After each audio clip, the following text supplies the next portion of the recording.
post in detail whatever you're able to see, even if it was multiple different colors or different shapes, or you were able to see different lines and different things, whatever was that you were able to see, post it in as much as detail as possible. It is when you post it in as much as detail as possible, you are able to manifest the extraordinary powers more and more. So please take a few moments to post your answers in the chat. We're going to be looking at the answers of what was projected in just a few moments from now. You can start typing your answers in the chat, and then we can verify the answer.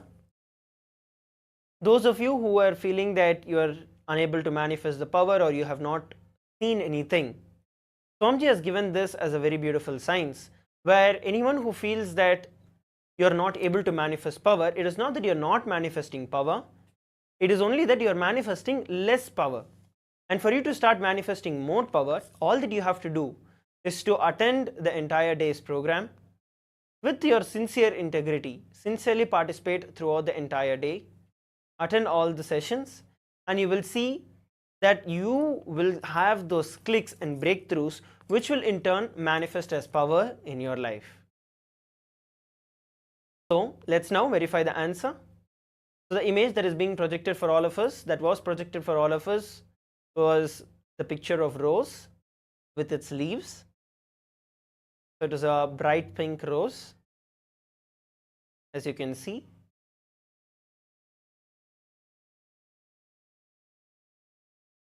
So we have Akash sharing that I saw a darker image, mostly brown, black and gray vertical lines. In the center, from the bottom towards the center, a black triangle. Okay, and Krishna Priyan is sharing a volcano. It was dark with dark clouds on the top. Okay, so as we can see, there are dark shades of colors, right from dark brown to dark black, black shades, the shadows, and you also have the flower, which is bright pink in color, which can be seen as clouds or any of the details that you're able to see. And yes, so yes, Akash is also sharing that interesting that the first exercise is more accurate than the first. Yes, actually, yeah, what you are doing is you need to identify and see, okay, when what space I am in when I manifested this power, when I got it right, versus what space was I in when I did not get it more accurate. So you will be able to identify and see, okay, this is the space which is giving me the right answer, or I'm able to get the right answer and I'm able to see what Swamiji is showing, versus this space is maybe I'm guessing, or maybe I'm thinking, or maybe I was distracted. So you'll have to identify it. The more and more you're manifesting the power, right, the more and more you express these powers, you will see which is that space where you're able to settle down in the space of oneness, and then the power manifests. So that is what you actually identify through these various sessions of power manifestation. That is the reason throughout the day we have multiple rounds of power manifestation. And it is actually whether you manifest the power of seeing through the third eye or body scanning, everything is one and the same, where you establish yourself in the space of oneness. So the moment you're able to click with that space of oneness with Swamiji, you will see that you start manifesting power. Great. So now please take a few moments to share your experience on the social media as we prepare ourselves to enter into the next session. Thank you.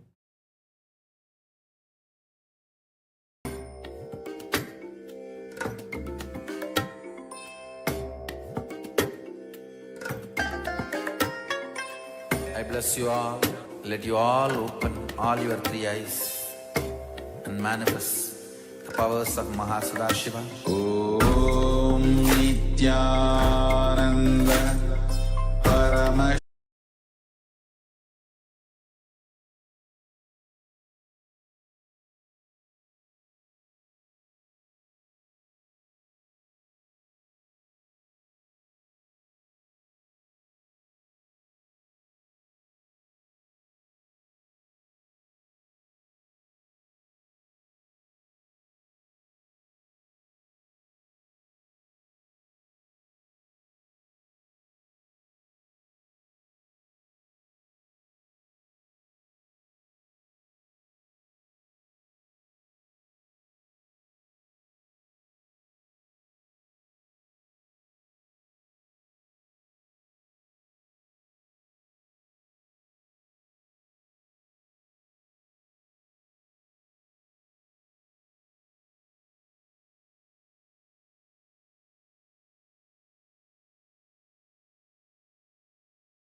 नित्यानन्दं परमसुखदं केवलं ज्ञानमूर्तिं द्वन्द्वातीतं गगनसदृशं तत्त्वमस्याधिलक्ष्यम् एकं नित्यं विमलमचलं सर्वदी साक्षिभूतं भावातीतं त्रिगुणरहितं सद्गुरुं तं Namami.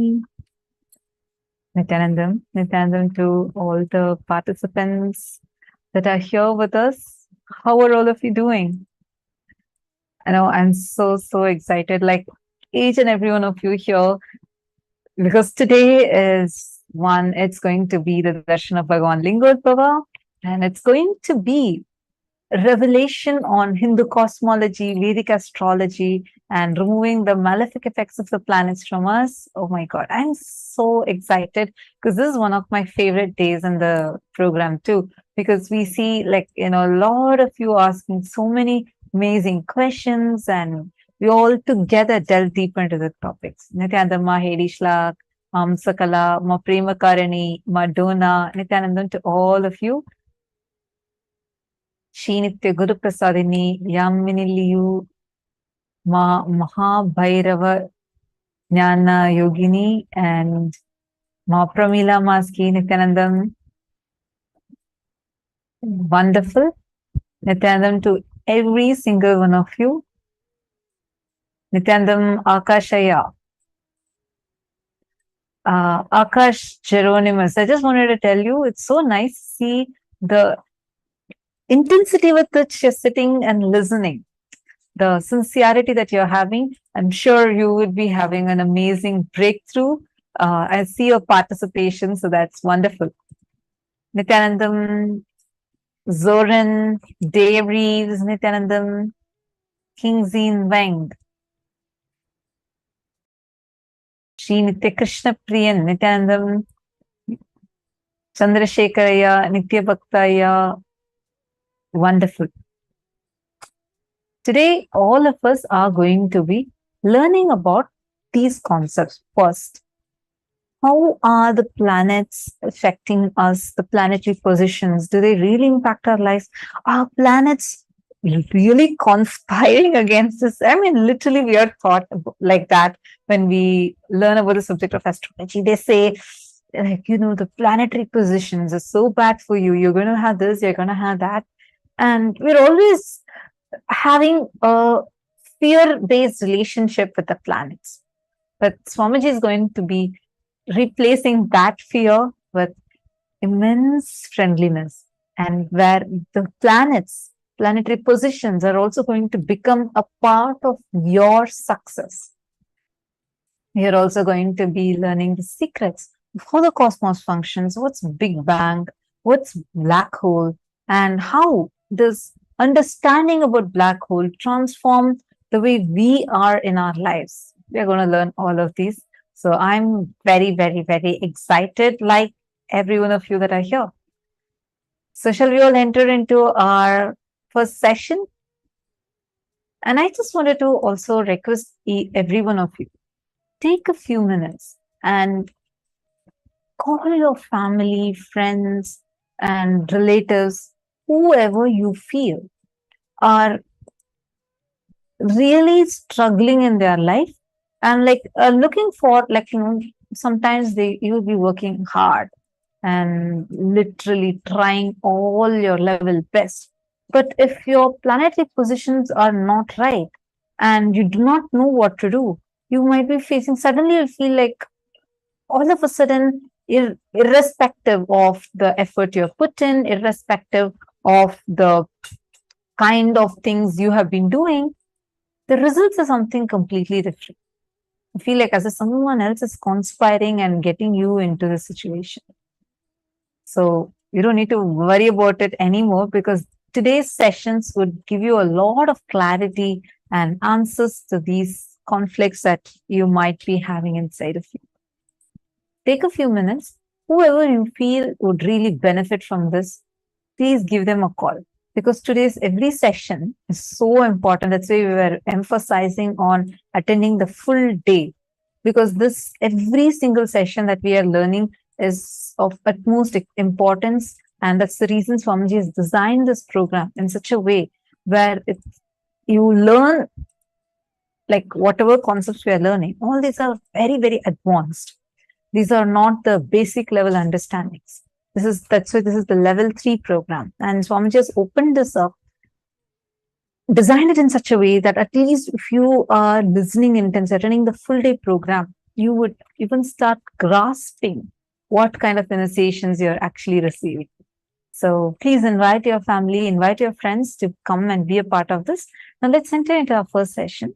The first session is going to be about understanding conscious supremacy. Today, as we have Lingodbhava, Bhagavan Lingodbhava Murti, is the manifestation of Paramashiva to establish the conscious supremacy.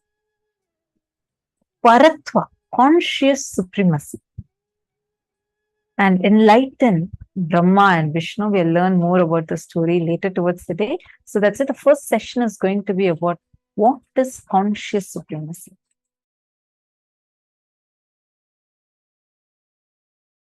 Super conscious sovereignty. Listen.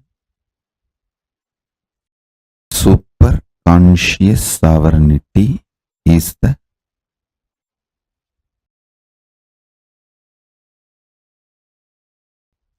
principle, superconscious DNA of Paramashiva will be manifesting today in all of you. Listen.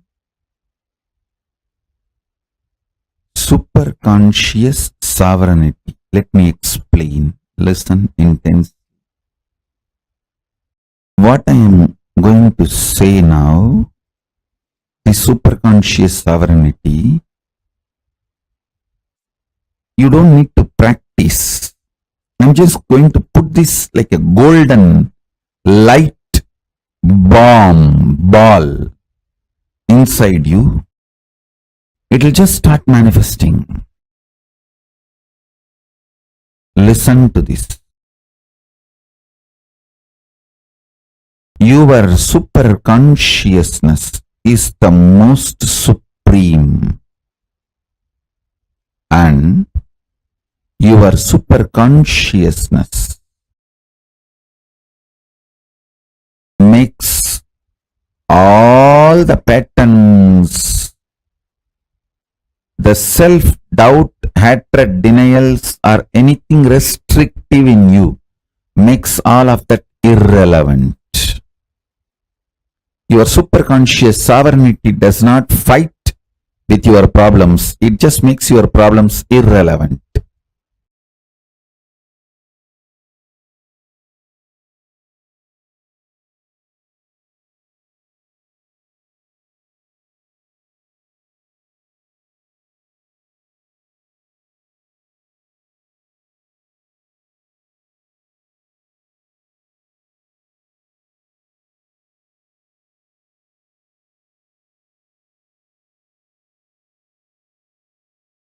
Declare your superconscious supremacy over everything. Not just what you think as problem, even what you think as your plus points, your strengths. Declare your superconscious supremacy.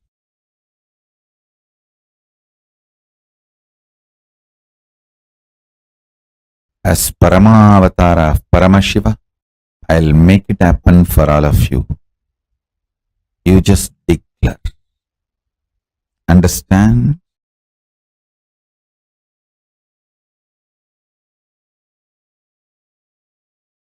When you are declaring, because I am asking you to declare, you are just doing Paramashiva's will.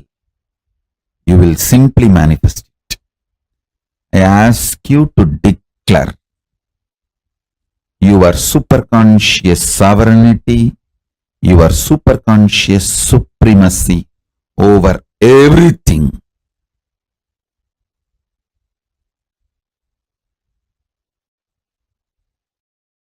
You will see your problems and solutions all become irrelevant.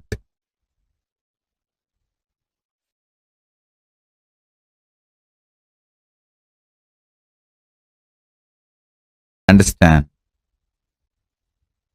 Tons of things which you did not even know,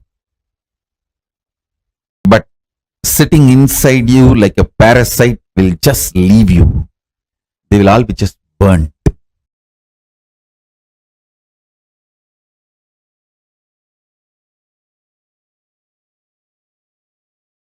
There's a beautiful verse in Vaishnavic tradition.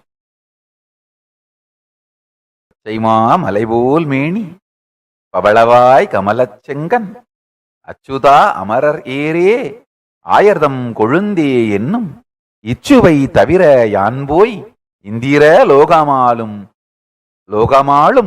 achuvai perinum venden, arangama nagarulane. Devotee of Vishnu cries to Vishnu, the taste of me celebrating you, singing the glory. Pachaima malaibol meni pabalavai kamalachengan, achuda amarar ere, ayardam gulakkolunde. The taste of singing, the feeling connection, oneness with you is the best. Even if I am made as the head of the Indraloka, as the ruler of the Indraloka, I do not want that. I only want the feeling connection with you. I'll say, that is the dhira of a bhakta, a devotee's dhira. Same way, all of you should have the dhira. Paramashivatva, Paramashivagadi, Paramashivapada is the only goal. Till then, you can enjoy whatever comes in the way, nothing wrong. Don't be stuck. You can sit in the couch, but don't put seat belt. You can enjoy, but don't get stuck. I have a beautiful Shastra Pramana to share with you all from Srimad Bhagavatam, 3rd Skanda, 6th Adhyaya, 45th Sloka. Tatapare cha atma samadhi yoga balena jitva prakritim palishtam tvameva dhiraha purusham visanti. The dhiras, by their sheer power of samadhi, always being in oneness with their true self, the pure consciousness, conquer the powerful prakriti, the whole manifest world, and also their own antakarana, the inner space, which are influenced by the three gunas, sattva, rajas, tamas, and ultimately indeed enter into you, O Lord. That's a beautiful sloka about the dhira, the qualities of dhira.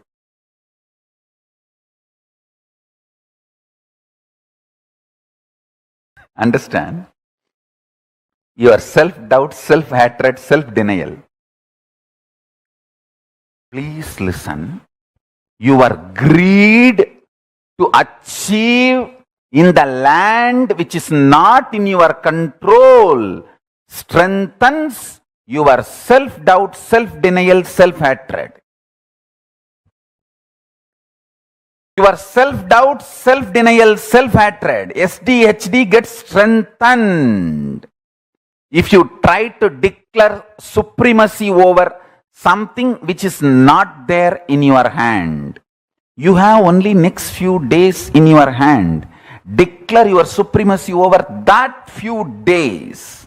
You will win the game of life always. But you are trying to declare supremacy over few months, few years, which is not there in your hand, or which is not your territory, which is not your known boundary. Even you do not know how that few years is going to look in your life, which is beyond your boundary.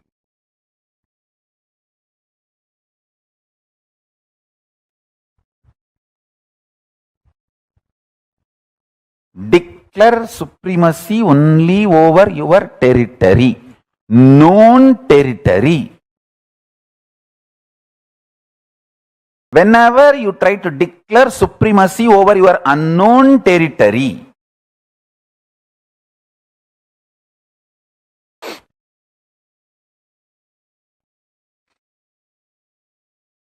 to understand,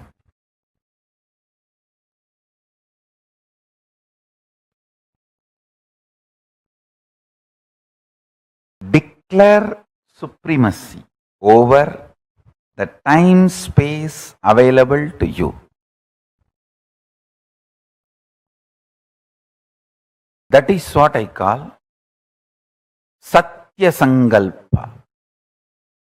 Your whole life is not actually known to you or available to you as you falsely imagine.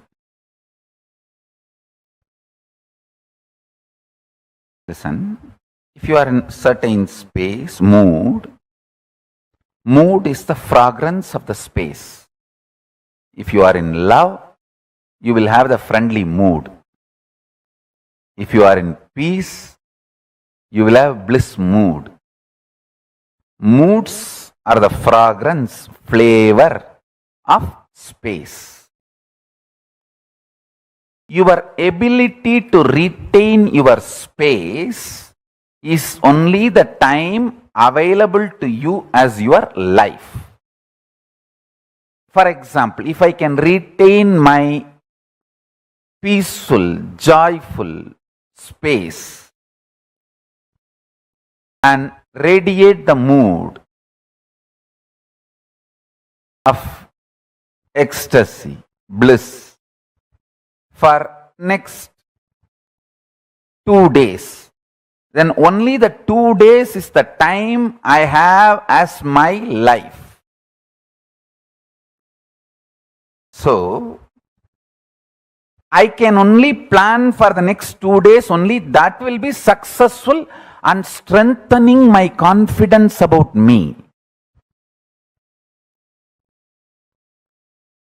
And after 2 days, then plan for the next 2 days. That is the way you consciously start building you. Your Chidabhasa, source space of consciousness, the time-space continuum, gets built consciously only with space-based sankalpas. You can handle yourself peacefully, joyfully only for next 2 days, as on now, but you try to make the sankalpa for your whole life, Dumbo, loose. Then you are naturally bound to fail and strengthen your self-doubt, self-hatred, self-denial. SDHD.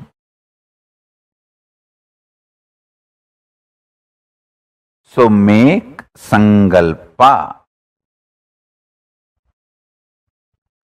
only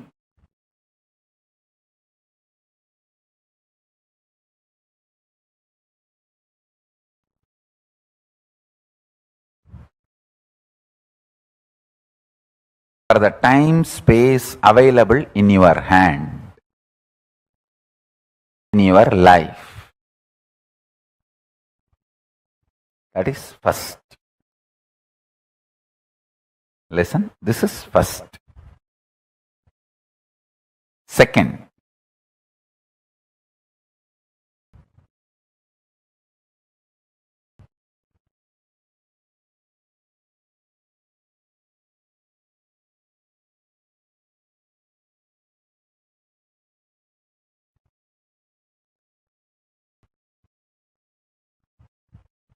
this may look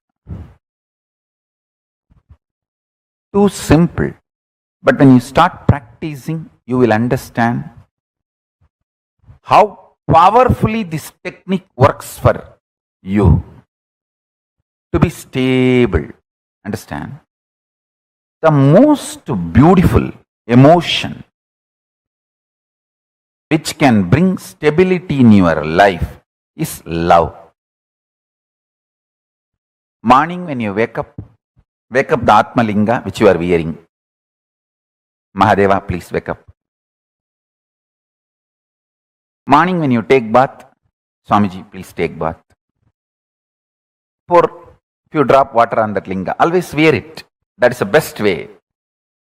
Pour water on your body and pour water on the linga. Swamiji, please take bath.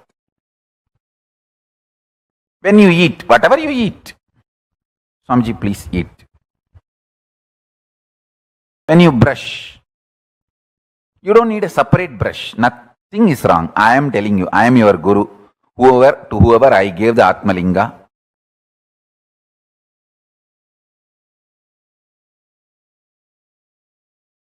maybe you don't need to put the same brush on the Atma Linga, but take little Hariteki powder and put it on. Swamiji, please brush the teeth. Mahadeva, please brush the teeth.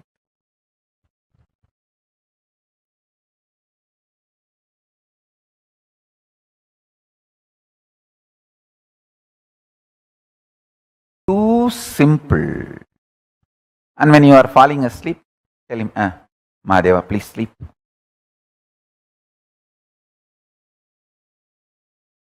Love manifests that Chidabhasa, time-space continuum in you, sweetly and beautifully. You have a special feast, celebration, anything. Mahadeva, please eat. Show to him and then eat.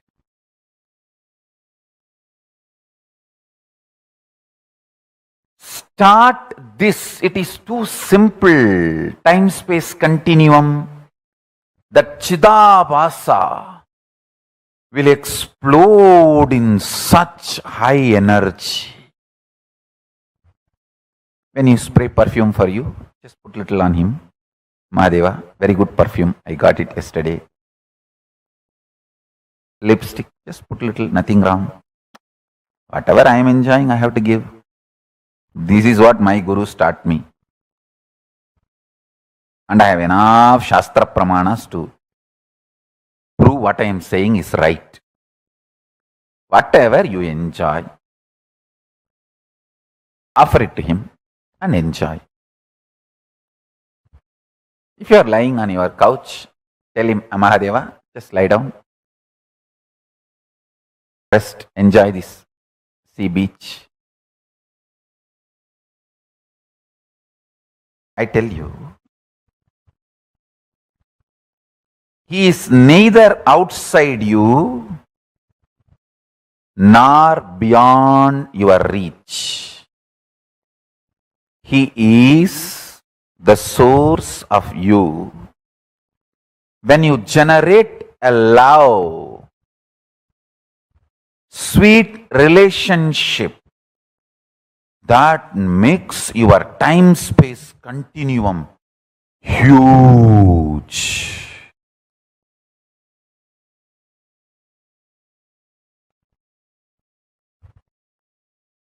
Huge.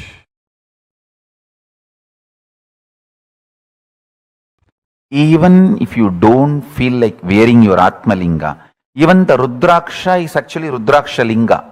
Many times, the Shastras allow, you can keep Rudraksha as the Rudraksha Linga and do Shiva Puja to that Rudraksha Linga itself. Agamas allow it. So you can keep the Rudraksha, Kantamala itself as Atma Linga.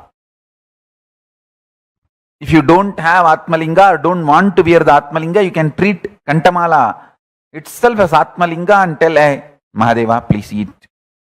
Mahadeva, please take bath. Mahadeva, have shampoo. Mahadeva, have perfume. Understand this continuous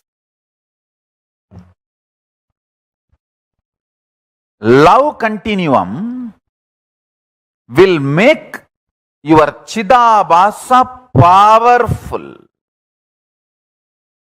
Your Chidakasha will become strong. And the time-space continuum will expand. I tell you, this attitude,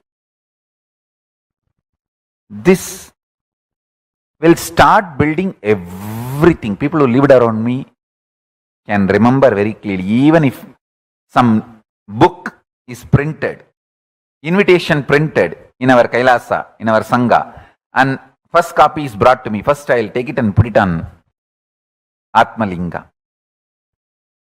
I always have Atmalinga on my body. Whenever, if I am not wearing it, it is there in the Ananda Gandha. I'll put it on Atmalinga and say, Paramashiva, please have it. I tell you, that will bring such extreme sweet relationship. And you just see, even if you start understanding He is watching over, He is continuously seeing you, that is enough to make you fall in love and explode in love. I have seen people, the moment they know I am seeing them, they just go crazy with love.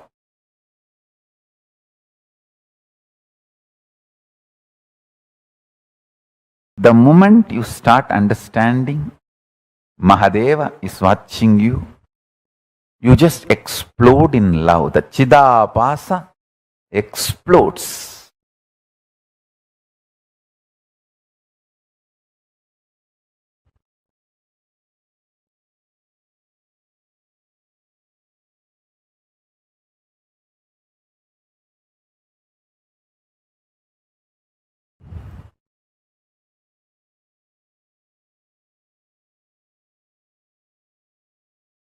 Vyutpatti of the word Chidabhasa means the explanation of the word Chidabhasa, Chita Abhasaha Pradivimbaha, reflection, and the source of Chit, consciousness. Buddhavatma Pradivimbe Jivaha Jive. The source and reflection of consciousness, Chit, in the Buddhi, in your being, self. Buddhi vritti chidabhasau idi vedanta karika. This word chidabhasa is used in Vedanta Karika as buddhi vritti chidabhasau.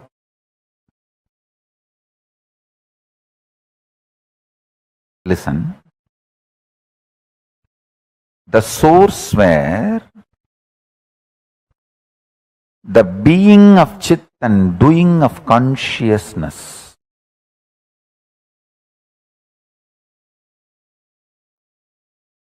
is felt, manifests, Chidabhasa. First few days only it will be like a monologue. You are talking to Paramashiva. Just after a few days you will see that he is responding in your inner space. You just know he accepted your food. You just know he is happy with the cold shower you gave. You just know he is happy with the perfume you gave. The love starts becoming complete circle. You give, he showers. You give, he showers. That whole ecstasy starts. I tell you. He always showers. He always showers. He always showers.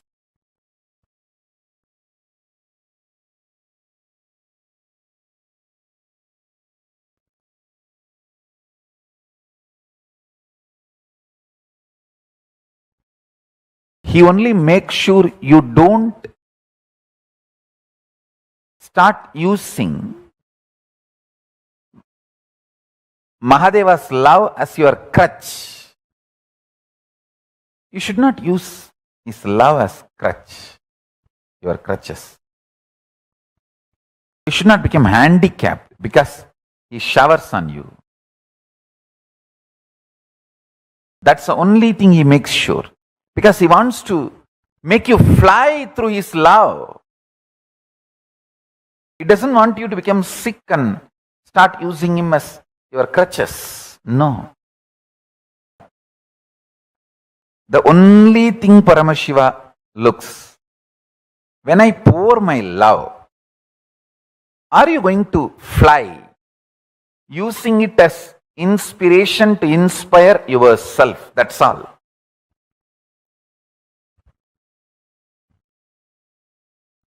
That's the only thing. Nothing else. Uttared atmanatmanam atmanam avasadayet.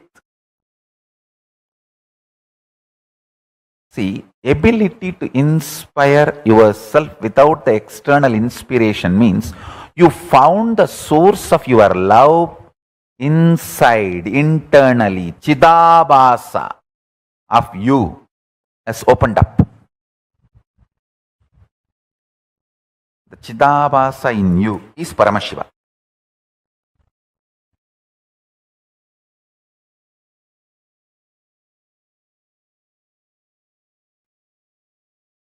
That's all.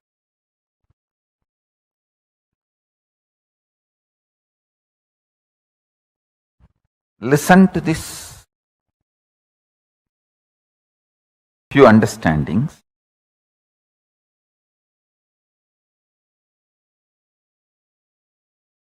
If you open your Chidabhasa, you are winner anywhere you are.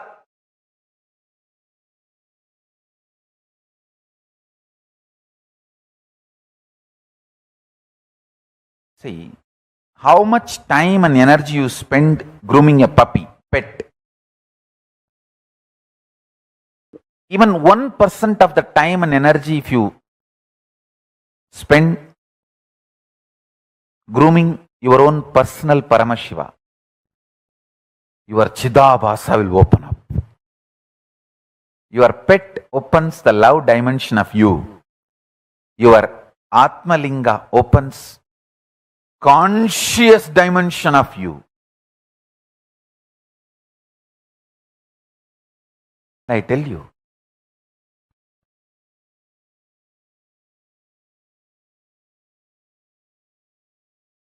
For example, now I am seeing all of you. If I just tell few people and your name and say, wow, you have done a beautiful makeup, dress up of my deity, I'm so happy, it's so nice. How you will jump, Swamiji called out my name. Just knowing that I am seeing you, you go to ecstasy.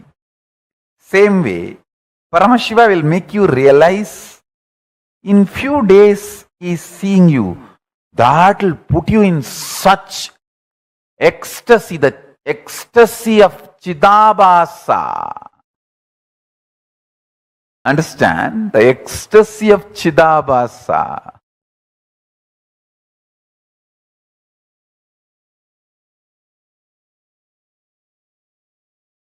Listen, when Chidabhasa ecstasy starts, more time, more space is under your sovereignty. You can declare supremacy. You can be the leader and manifest what you want.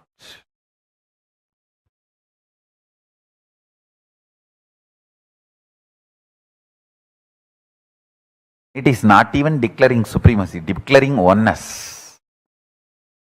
In this ordinary world only, this supremacy, all these things. In the supreme world, it is oneness. There is no separate supremacy. You should be in tune with Guru Vak, Guru's words so much. Guru should start obeying you. That is the absolute fulfillment of the relationship.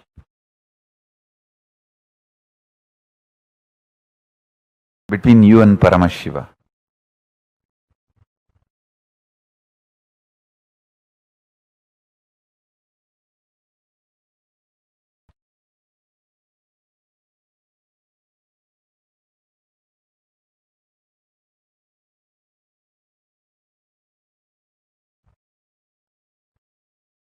My Guru's statement,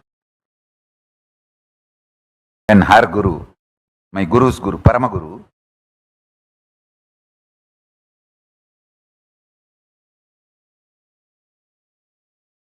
put the Batmasana 3 days after death, or so-called clinically dead. That time my Guru made the statement. வாழும்பொழுது அவர் சொன்னது எல்லாத்தையும் நான் செஞ்சிருக்கேன்பா, அதனால தான் செத்த பிறகும் நான் சொன்னது அவர் செய்யறாருப்பா. What a Guru disciple relationship.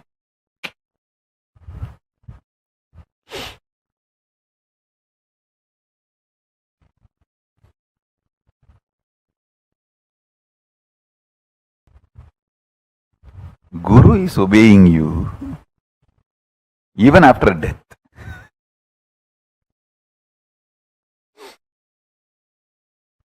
Whole day,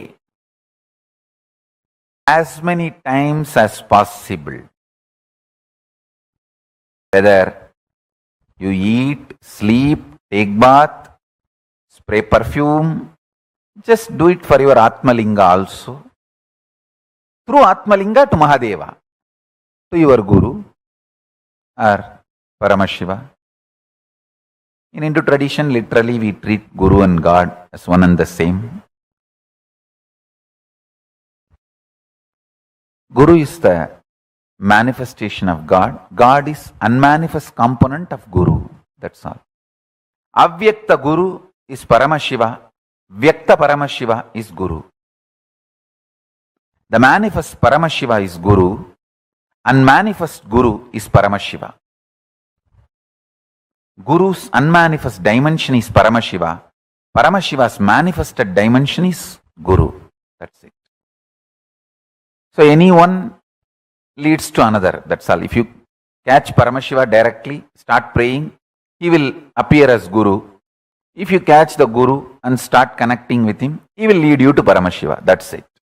But both leads to the same oneness space. Ultimate enlightenment.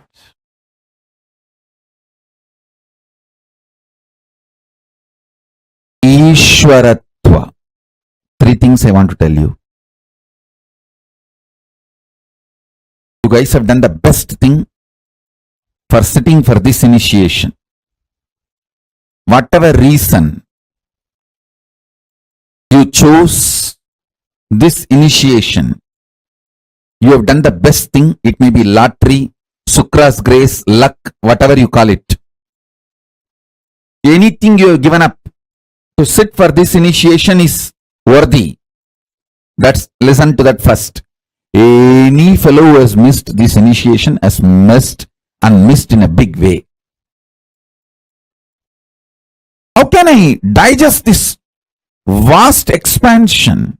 So many were messaging, Swamiji, for many years, the things I was complicating and struggling, you were 10 minutes initiation. That's it. The problem is not there. Where are we heading?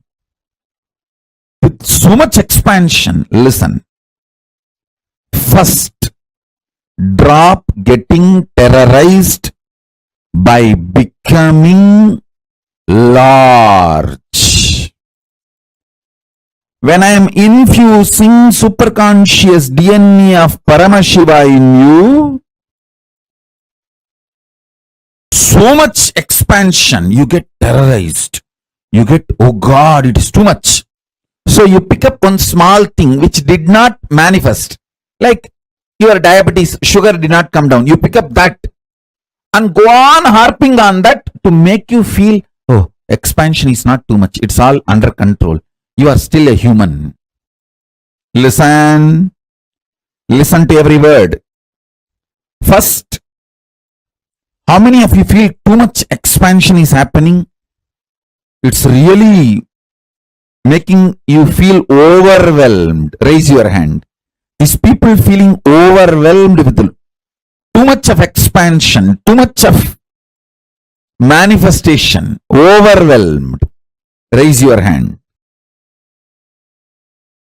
And to stop feeling overwhelmed, again to feel restricted small human being, you start picking up some small things which is not yet manifested and continuously put yourself down. How many of you are playing this game? Putting yourself down. No. I'm okay. Things are under my control. I'm still human. Let me not expand too much. Let me not lose my territory too much. Let me not lose my identity too much.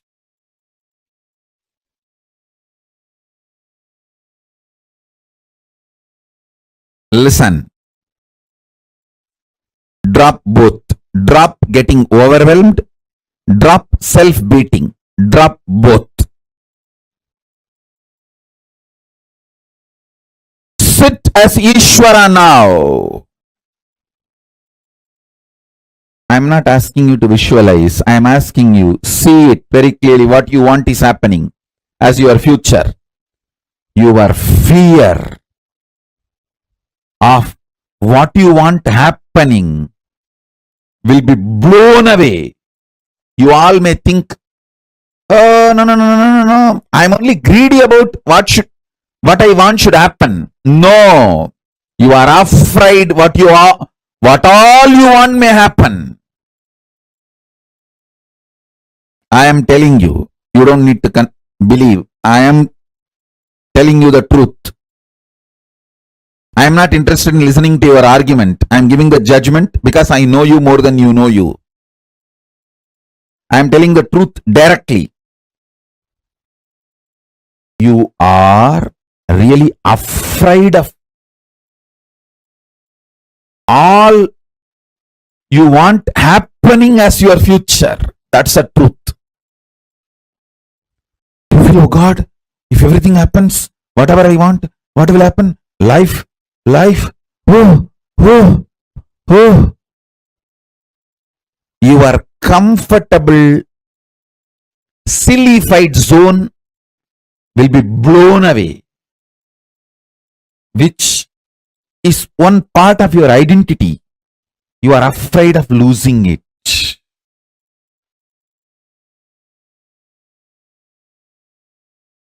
Listen.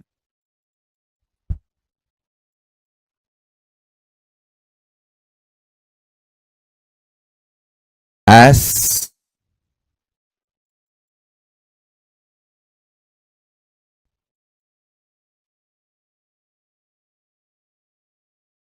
a living manifestation, Paramavatara of Paramashiva, I initiate all of you into the superconscious mutation process of Ishvaratva. The superconscious DNA of Ishvaratva is now infused in all of you. Sit and receive it. Let it manifest. Then I'll guide you into the mutation process more. Oh, listen. I'm repeating again.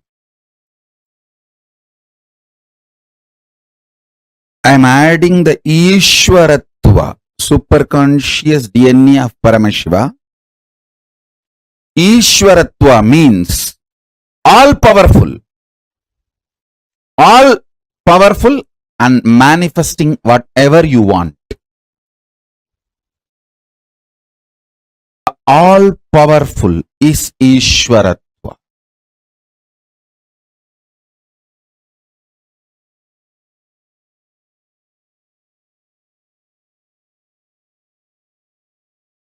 I am doing the superconscious manifestation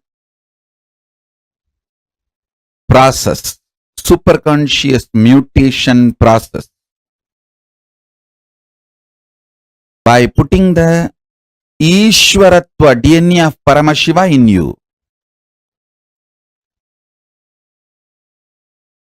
Bend down all fears of expansion you have and break it. Pen down anything you want as a future and declare it is happening, it is manifesting. Drop the fear to manifest the future. Drop the fear to visualize your future manifesting as you want. Listen carefully. Continue to do this process. When you feel like falling asleep, just fall asleep. You won't fall asleep actually today. You will fall into Turyatita. You will see Paramashiva manifesting Ishwaratva in all of you.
So beautifully, Swamiji explained to us about the conscious supremacy and how the highest choice that always you should be making should be this, based on consciousness, understanding your conscious supremacy. Conscious supremacy, as Swamiji explained, is you declaring your supremacy because of your conscious sovereignty over everything in your life. Declare just every 2 days, which is the time you can handle. Usually we all say, oh, I take a resolution for this year or few years or few months or few weeks. Start with the time you're able to perceive. Right now, in our perception, we are only able to handle as much as 2 days. Swamiji says, actually, any tapas, you do like intensely for 2.5 days, it will be so powerful. It can very, very easily manifest the reality that you are looking to manifest. All right. So now let's understand about this conscious sovereignty and conscious supremacy a little more. Build your Chidabhasa, the source space of consciousness. Any patterns or karmas, whether it's prenatal or postnatal, will not bind you. It does not bind you. Do not stop anywhere between, even when you are given wealth, even when you are given luxury, you are given longevity, all the pleasures, till you reach the Paramashiva state, which is your only goal. Everything else is okay on the way to enjoy, but not to get stuck. All of us can see Swamiji is explaining about the ultimate manifestation of the guru-disciple relationship, where even Guru starts listening to you. You listening to Guruvak should be so intense that Guru will start listening to you. So here, this is that instance Swamiji is mentioning about. This is Guru Sishya Parampara. One lineage that we are seeing here is from Isakki Swamigal and Mataji Vibhutananda Puri. Both of them are gurus of Swamiji. And next picture you're seeing is Swamiji at the age of 16. And Swamiji is mentioning about a Jiva Samadhi, right? This is the Jiva Samadhi. What you're seeing in the left, the building, is a Jiva Samadhi of Isakki Swamigal, where his body was enshrined after he attained Mahasamadhi in Tiruvannamalai. And this is where 3 days after attaining Mahasamadhi, his body assumed the Padmasana posture, a stunning example of conscious supremacy over everything. Like after Swamiji's guru,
what Swamiji explained in this, right, is such an important truth.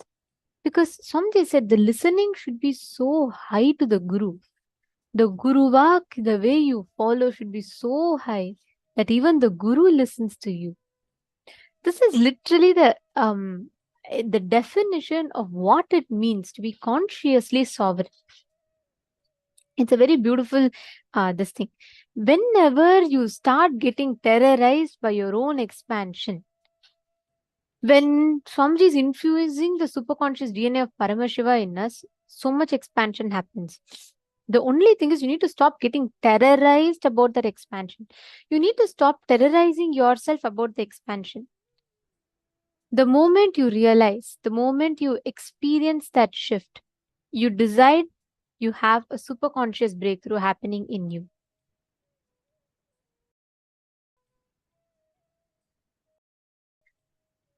Swamiji tells, if you decide, see, whenever some expansion happens in us, right, the first thing that happens in us is, will I be able to handle this?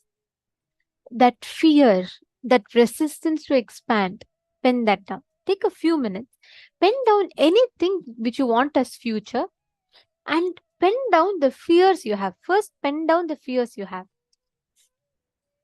Take a few minutes.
incompletions, patterns, fears that come up, that get triggered in you. Anything that terrorizes you for your expansion is delusion. You just need to keep the awareness to break it. That's the key.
Okay. Have you all finished writing? How many of you finished writing? Okay. See, please understand. Whenever you complete this one pattern inside of you, what causes the incompletion, whatever in you triggers the incompletion, resistance to expand. And the moment that expansion, the resistance to expand in you breaks, you will start having a beautiful breakthrough. The way the inner image you carry about you will completely shift. The inner image, the way you cognize you. Right now, we all have a certain idea about ourselves, right? We feel like, okay, I can do this much, I can handle this much, these are my capabilities, this is much only I can do, this I can't do. The moment you break that, you will see the way you experience life will be so different. You will experience suddenly a huge shift in the way you see reality. Okay, so have you all finished writing?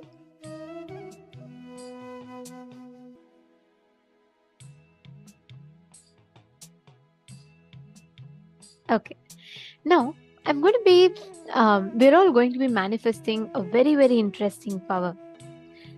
We're going to be manifesting the power of being able to see what is happening in people's inner space. Conscious sovereignty. What is conscious sovereignty? Anything in you that convinces you are anything other than consciousness is delusion. anything in you which convinces you that yes, I am consciousness, I am divine, that any part in you that convinces you are divine is conscious sovereignty. Any part in you that convinces you are powerful, you are consciousness, you are consciously sovereign, that part of you is the ultimate, it is a manifestation of the divine. So you need to strengthen the part which strengthens you, your existence as consciousness. You need to discard any cognition that convinces you are not. All the ups and downs in you which convinces you that it is impossible for you to break free from ups and downs. It is impossible for you to have a breakthrough in this. They're all the delusions. You need to break from that delusion. It is those delusions that you need to discard. Catching it? Anything in you which convinces you are, it is just consciousness. You are a manifestation of that consciousness. Ma Wong Yi is asking, Ma, how can I know whether the future I want to manifest is beyond my ability? Understand.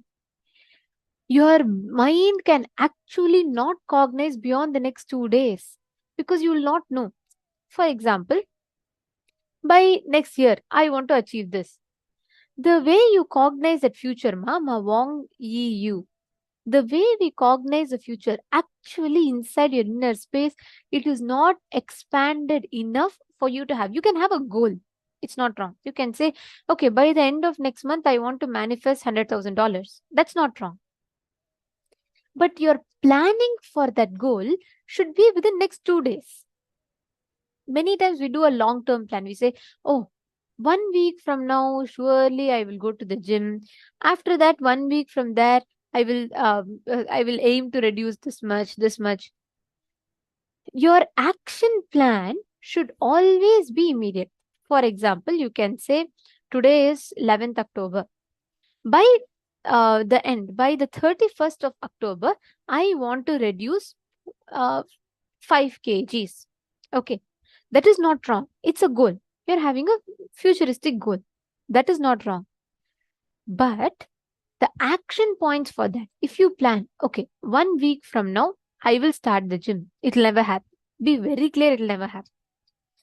If you start the action plan within the next 48 hours, because only that much your mind can plan.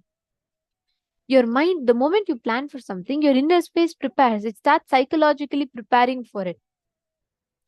It can only prepare and plan for 48 hours. So within 48 hours, what your inner space is visualizing, that's what is the future for you. Are you understanding?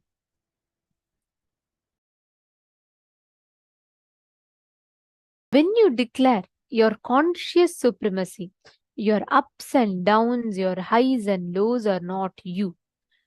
What you declare as you is that absolute consciousness, the conscious sovereignty in you. It will so beautifully manifest. You will suddenly see all the fluctuations that happen and you will simply drop. Pavanaya is asking, I experienced fear the other day when I experienced my own expansion, but now feel more confident about being infused with Swamiji's superconscious DNA. Beautiful. Actually, listen to this. I'll give you an example, okay, Pavanaya. Let's say you're walking on the road. Of course, now with Swamiji, your response might be different, but let's say you're walking on the road. Someone comes, looks up to you and they say, hey, you look a little sick to me. You don't really look healthy. You look like little, you're not very good. Will that affect you, that comment? Yeah, what will you feel? Even though you may ignore, even though you may not care in front of him, but when you go and look at yourself in the mirror, you'll say, why did that bypasser in the road just look at me and say, what is wrong? And you try to look at yourself in the mirror, correct? Now, let me tell something. The same you, when you're walking in the street, someone walks up to you and say, they just fall at your feet and they say, hey, you are Shiva. Please bless me. What will you say? You'll be like, what? You'll just laugh. Probably you'll think that person is mad, correct?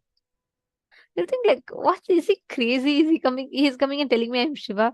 Must be some crazy man, madman. Understand? You know why? Because our mind so easily convinces. All of you tell me, all the participants, it's not just for Pavanaya. all of your response will be like that only, right? Pavana is saying, I'll run away from that. Tell me, each of you tell me. If someone comes and tells you, hey, Ma, you look like Devi, I'll fall at your feet. You'll probably, like Pavanaya said, you'll probably run away from that. You'll be like, it's crazy. But if the same thing someone comes and tells you, you look so fat, even though you may not respond to them there, in front of the mirror, when you go, you'll actually check out yourself. You'll say, have I become fat? Yes. Understand, you know why that happens? Our mind so easily convinces us that you are something that is otherwise of consciousness. But it is so difficult for you to accept the divinity in you because your mind simply tells you it's not possible. For you, that expansion, understand, your mind runs away from expansion. Whenever it is something to do with expansion, if something demands that expansion out of your comfort zone, your mind runs away. If someone tells you you look smart, you accept that compliment. It's not, see, it's still within your periphery, your comfort zone. But if someone tells you you look divine, you can't. That is, oh God, I have to take responsibility of being and expressing divine. That becomes too much for you. That fear of handling responsibility, that becomes too much for you. Whenever that responsibility is not, you're not able to handle, again and again, you constantly put yourself through this. Understand, when you realize, when you simply experience, okay, I am consciousness, then anything that is attributed to consciousness, anything that is added to consciousness becomes an attribute to it. So what happens? Naturally, you will not be triggered constantly by anything that life tells you. Neither shrinking nor expansion will affect you. You understanding? Okay, so many of your, see, you have to look into your life, see where do you resist that expansion. Life is all about expansion. Have you all seen this, the water, the rock and the reed in the water? When the river is flowing, right, the rock stands against the flow of the river. It's against the current. So what happens? Every moment that river flows, it keeps hitting the rock. Slowly it chisels the rock, but every moment it's hitting the rock. The same thing, if you look at the reed, the plant, the reed simply bends in the direction that the water flows. So it's a smooth flow for the reed. It is not a struggle. Understand, every moment you experience life as a struggle. Every moment you experience life as a constant, every moment you experience life as a load on you. Understand, you're like a rock. You're not like the reed. If you want to be like the reed, you just need to go with the expansion of life. The moment something, see, if something is, as long as it is yours, you enjoy it. You're fine with it. A small story. Once an old villager, he traveled to a nearby village for 1 week, some work. And on his way back, when he's coming back to the village, he saw from a distance that his house was on fire. It is burning. Immediately he is shocked. He started rolling on the ground. He started crying. God, my house is on fire. My house is gone. He started weeping, wailing. Then, hearing this noise, his first son comes running to him and say, Father, don't worry. Don't you remember you sold this house just 2 days back? Suddenly the villager realizes, yes, correct. I sold my house 2 days back. He wipes his tears. He dusts himself and he's like, he's all fine. Oh, yes, I remember. He was completely relaxed. The next moment, his second son ran towards him and said, Father, it is true we sold the house, but we still have not gotten the payment of the house. Again, the villager said, oh my God, my all hard-earned work, my house, everything is gone. It's all burnt into ashes. My house is on fire. Nobody's saving it. He started calling out gods. Understand? That moment he realized the money has not reached him, again it became this thing. In few minutes, his third son arrived. He said, "Don't worry, father. Just this morning I received the payment and deposited it in the bank. The others don't know about it yet, so it is not our house anymore." Immediately the villager stood up again as if nothing happened. He said, "Abba, thank God. It's okay. Everything is all right now. Come on, let's all carry forward." Understand, all of us operate in life in the exact same pattern. If something is yours, what do? We say, "Oh God, as long as it is mine, I should take care. This is my house, so let me take care." If the same house is on fire, if it's someone else, your ownership will not be as much. Imagine you wake up in the morning, a big bomb blast. You're like, "Oh my God, where?" "Somewhere in Middle East." You're like, "Oh, not in my country." It doesn't affect you as much. The moment it is happening somewhere else, which is not in your periphery, it only becomes an information or a news to you, but not a responsibility for you. Let's say there's some thief has broken into a society, into an apartment. You're like, "Oh God, where is it? In my society? Is it in the group of apartments I live in?" You read it's not in your apartment, not in your group of apartment, it is in some other society. Then you automatically relax. "Oh God, okay, fine." Understand, this is the exact law of life with which you all function. Premakarani is saying so many clicks. If you just cognize this, we will see the whole delusion, the game that life plays on us.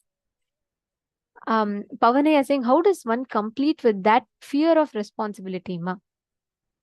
Understand, you can actually never complete with it, because unfortunately, that's the way society has brought us up. When you're young on it, what do people say? "Hey, is it something that you can? Only how much you can do, you should desire for that." Only Swamiji tells, "Hey, the whole world belongs to you. So there is nothing, you can never say, "Oh, only this, only this." The whole world belongs to you. But what you can actually do is practice conscious sovereignty. Every decision you make, apply this truth. I am consciousness. I am Paramashiva. So if I am Paramashiva, if I am Swamiji, can this affect me? The answer is no. Then how can I get affected by it? If I am Paramashiva, will Swamiji get affected by this? No. Then how can I get affected? Apply this one truth, you will suddenly see a big expansion happening in you. Then you will see automatically whatever used to grip that fear in you will start losing its power over you.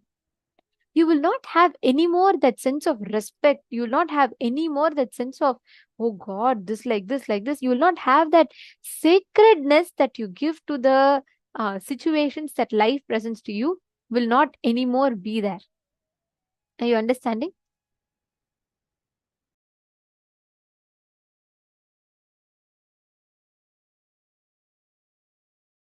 If you just understand this one truth, the way life expands, the way life happens to you will be very, very different. Okay, I'm seeing still a few more questions are there.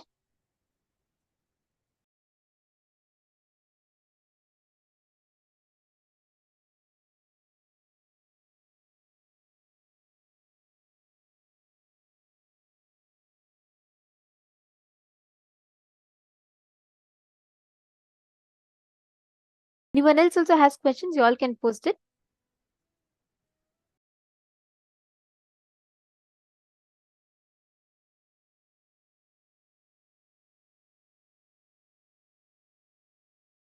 Okay, there is one from, it's quite long question, from Keithan Ayaz asking, I have a question. Guru said to sit and manifest your future as you want. He said he wasn't asking us to visualize, but to drop our fear of expansion.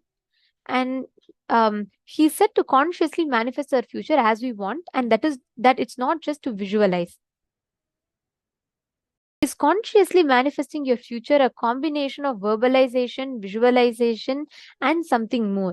Because when I try this process, It starts as visualization, but after some time, I don't feel identified with my present identity and feel a sense of oneness with my environment and the space around me as I know it.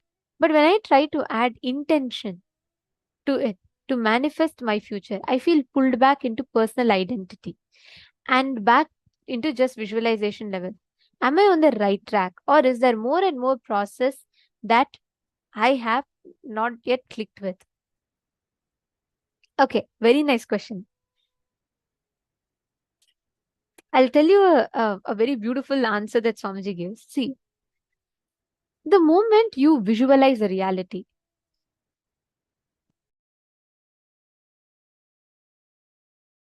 there are immediately in your inner space, some thoughts get triggered, correct? Like, for example, the moment you visualize, I want to be a millionaire. What happens in you? You feel like it's a dream. You feel like it's a fantasy. But I want to have pasta today afternoon. You feel like it's a closer possible reality, correct? When you visualize. Now, Keetanaya. Okay. Keetanaya, can you visualize yourself going to the nearby park today afternoon? You feel like it's possible. You can make it if you want. Can you visualize yourself going and having your favorite cup of coffee or some drink that you really love? Again, you feel that's okay. If you visualize, you can do it. You're okay. You're comfortable visualizing it, correct? You're able to visualize? Okay, you're putting yes. Good. Can you visualize today afternoon you receiving the check of $1 million? You feel like it's not a visualization for you. You have to imagine it, correct? Are you understanding the difference? Because you feel in your immediate cognition, you feel like $1 million and all, I don't think it's possible, but I can imagine it's happening. That is the difference. What is the difference there? You feel it is possible for you to visualize. You can actually see yourself today afternoon walking to your canteen and grabbing your favorite cup of, coffee and pasta. You can have it. It's possible for you because you feel that is within your reach. You feel you have money. You feel you can go buy. It's within your reach. The decision is just for you to walk to the canteen and buy it. But you feel that $1 million for you to manifest it's possible, but remotely possible. It's not immediately possible. That is the catch. That is the difference between you imagining something and visualizing something. You know why? The moment you visualize $1 million, your mind starts coming in and giving you so many doubts. That means you're not visualizing, you're imagining. The moment you have $1 million in you, it will say, okay, what is the source you'll get money? Your boss, your payment for your current work is pending for last 2 weeks and there's so much delay. How are you going to say you're getting $1 million? Isn't this what you keep visualizing? Your mind will bring in these arguments. What happens? You don't have answers to those arguments. You don't have answers to the question that your own mind presents to you. So you get overwhelmed. You say, it's okay. Let me at least try enjoying that as a fantasy. If you keep enjoying that as a fantasy, it'll only remain a fantasy for you. It'll only remain a dream for you. Instead, if you logically address each argument that your mind brings in, complete with it. It tells, oh, your boss is not going to support you for it. Look in. Complete. It may seem too tedious for you to do, but if you do it once, if you have that experience, if you visualize something even once completely like this without a single conflict in your inner space, it will become a reality. This is the Kalpataru process. If you visualize something, you should visualize it so detailed without any conflict in you. It will take time because right now we are so trained. Everything you ask, anything you think right now, your mind is trained. You have built your ecosystem inside you in such a way, your mind will constantly bring counter arguments. Just shift this. Sit with yourself. Consciously visualize. Okay, even you're getting $1 million. How are you getting $1 million? Suddenly, some investment that you're putting in, or some friend is coming, collaborating with you for something, you're investing. But visualize it in such clear manner that there is no conflict in your inner space. If something in you is convincing you it is not possible, address that. Complete with it. Ketanaya, I'm challenging you. If you just do this, you will manifest a huge breakthrough. Suddenly, you will see your boss out of the blue will walk in and he'll hand you not just your salary, but your $1 million check. That is possible. But because we are all not aware, when things like that happen, we call it as miracle. Because we don't know how it happened. Suddenly you feel like, I don't know what happened that day. Suddenly something happened and things just happened. How many of you have experienced such miracles?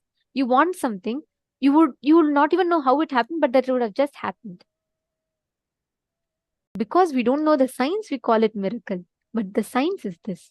In those moments, suddenly you will see your mind will lose its arguments.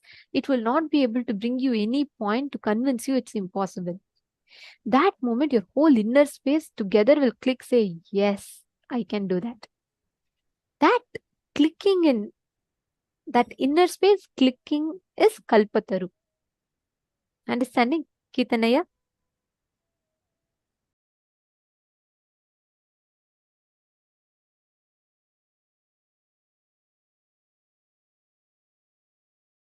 Okay, saying you'll do. Glad. Sure, you should try it. It'll really work.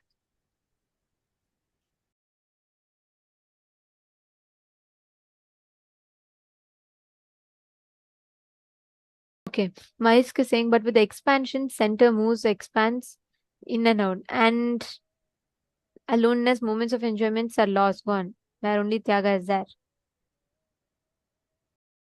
Right. Okay, Ma Vinuta is asking a question. I have some question.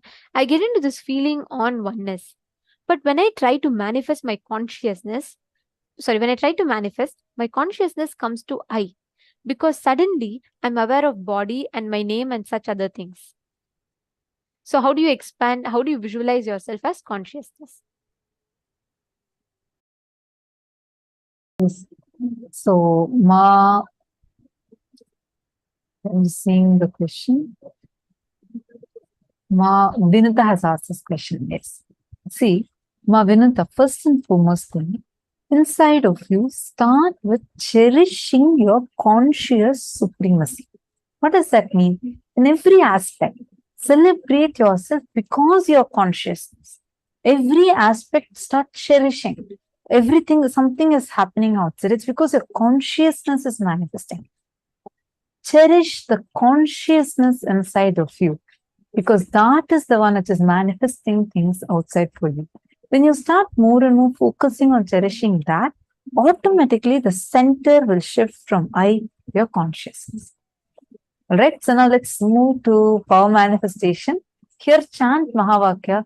Actually, when you play with it, chanting Mahavakya, letting Swamiji to flow through you, letting Swamiji to manifest through you, automatically you will see this struggle you're having will disappear. Now let's move to the power manifestation now.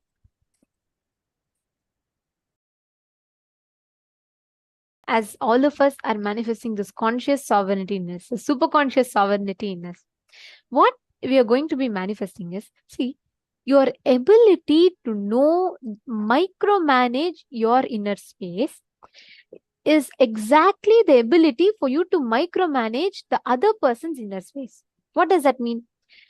For example, when certain reaction happens in you, and Vinita, for the question that you asked, inside you, you know exactly the kind of a distraction, conflict that happens when you cognize yourself as consciousness. But the problem is, the fundamental idea you're coming from itself needs to change.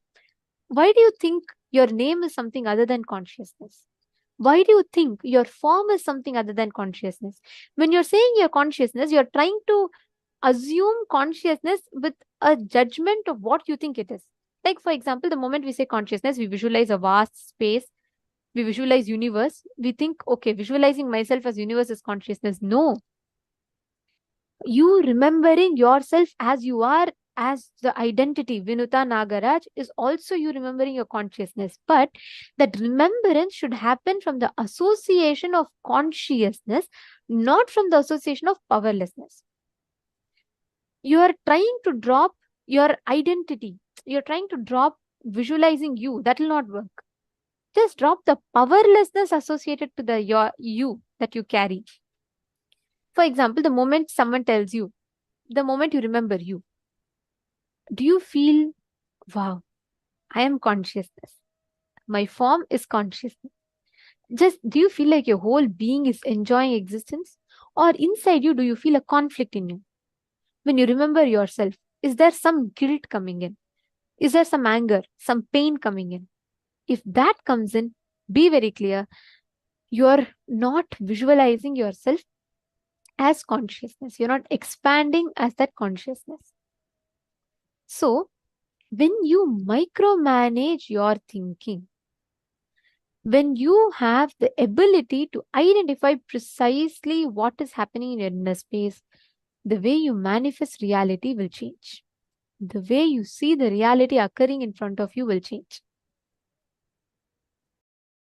Now, the ability for you to see yourself, observe your thoughts, is the same way, the same frequency with which you can observe another person's thoughts. We are going to now do a very powerful power manifestation where each of you are going to be scanning and identifying an image that your partner is going to visualize. Okay, shall we all start? I request each of you to connect with your partner in the Zoom chat itself. Please connect. And you can ask your partner to visualize any image in their inner space. They can think of anything that they want. You're going to be scanning, identifying what is the exact image they're thinking. The key for that is very simple. If you are clear what is in your inner space, you'll be very clear what is another person's inner space. So, for example, let's say Pavanaya, you can maybe partner up with Zach Medaya, or Ma Vimala, you can partner with Ma Vinuta. Each of you partner up. Listen very carefully. You can partner up with your partner. You're going to be having your partner visualize an image. For example, Ma Geetanjali Khanna, if you are visualizing a rose, write down that you're visualizing a rose, keep that paper in front of you. You're going to constantly hold to the image of a rose. Now, Ma Vimala will scan you and identify, okay, you are visualizing a red rose. Understanding? Just do that. You will see the sudden way you will suddenly start seeing so much of clarity. Wonderful. Let's all start the manifestation. Please sit straight. Shanta Mahavakya. Paramashivoham. Om Nithyananda Paramashivoham.